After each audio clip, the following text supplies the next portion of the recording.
James the second best. James and Edward are both engines of the same size. They both have black funnels, buffers at the front and tenders at the back.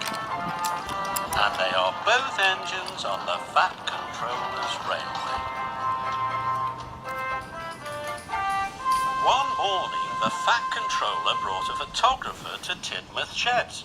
"This year there is to be a holiday poster for the railway," the Fat Controller said, "and I need an engine to be on the poster."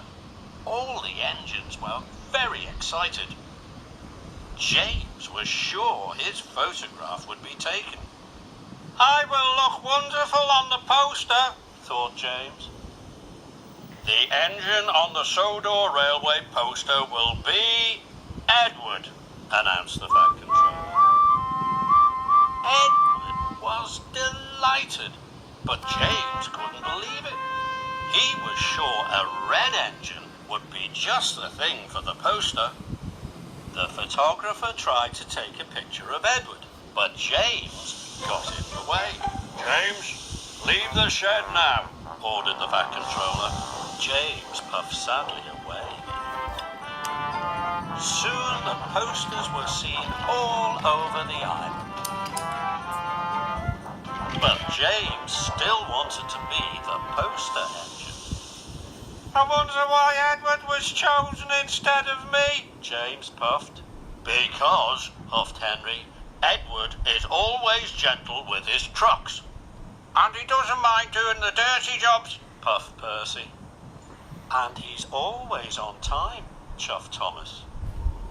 James was cross. "I can do all of those things too," pouted James. "I'll show you that I'm good enough to be on a poster."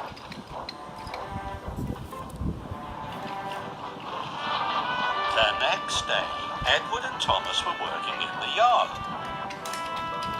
Edward shunted his truck softly and smoothly. When James arrived, he shunted his truck softly and smoothly too. "See, I can be gentle, just like Edward," puffed James. "I am good enough to be on a poster." "Edward finished a long time ago," teased Thomas. "He's already delivered his coal. That's why he's the poster engine." James wanted to be as good as Edward, so he raced off to collect his coal trucks. James delivered dirty coal trucks all afternoon. He got greasy, grimy, and grubby, and his bright, shiny red coat was soon covered in coal dust. "See," puffed James, "I can get just as dirty as Edward. I am good enough to be on a poster." But James was so dirty it took a long time to get him clean. James was soaked and scrubbed. They even brushed behind his buffers. "Your gentle shunting and getting dirty has made you late for passengers," puffed Percy cheekily. "Edward is always on time. That's why he's the poster engine." Then James had an idea. "If I take Gordon's express line instead of the branch line," he thought, "I will arrive before Edward and collect my passengers first. That will show everyone I'm good enough to be on a poster." So James puffed on to Gordon's line.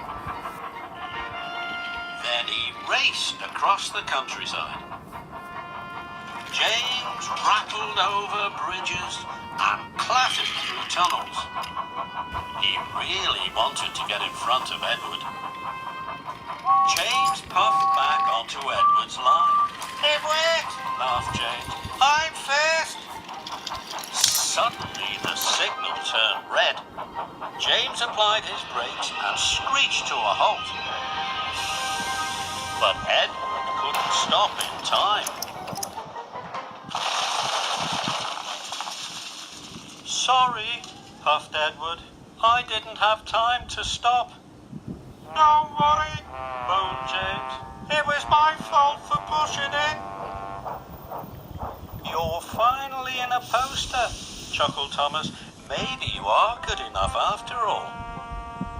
But James didn't feel very good. He felt very silly. Soon Emily arrived with the Fat Controller. James, your racing around has caused confusion and delay, the Fat Controller said sternly. Yes, sir. Sorry, sir, James puffed sadly. Edward, your cylinder has been damaged. You can't take the children to the seaside today. The children at the station were very sad.